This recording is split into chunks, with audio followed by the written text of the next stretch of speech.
Mark, let's roll up to you. And you gave us a little bit about the state of the state, what you're seeing out there. Give us a specific example of a program that you'd like to highlight, point out that is being implemented in the community from the perspective of where you all sit.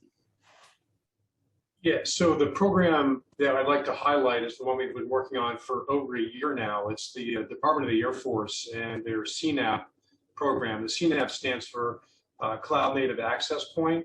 That was a document that was released by the Department of Defense back in August of 2021, basically looking at infrastructure as code. So taking a lot of the Cloud One initiatives and overlaying them. We're doing what's called CNAP in a box for the on-prem data centers. And the analogy I'd like to say is, if you have a tennis court, you can only access it certain times of the day, certain times of the year. But if you put a tennis bubble over the top of the tennis court, it's basically 24/7, 365. And that's the CNAP initiative with the Department of the Air Force. They're taking a zero trust security stack that's been vetted and tested, and now putting it in Air Force and now Space Force legacy data centers to increase the cyber resiliency and to prevent lateral movement in our case. So we've been selected as the microsegmentation vendor for that initiative.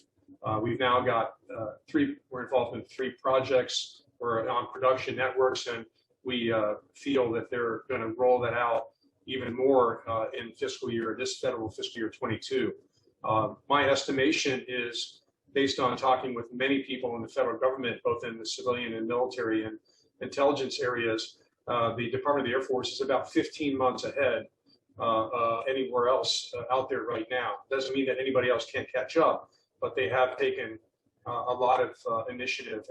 And what we look forward to and hope that other agencies and commands will do is take the lessons learned, and then maybe they tweak it a little bit. Maybe they add or take away 1 or 2 vendors or something like that from the security stack, depending on that environment, but at least take those lessons learned and accelerate the adoption, because we all don't have time to wait, right? We have to take initiative, and we have to have a high degree and a sense of urgency. And, you can come back to me later, but there's a big amount of language in the recently signed National Defense Authorization Act, right? It was signed into law by the president on the 27th of December of last month, and there's a whole section on zero trust.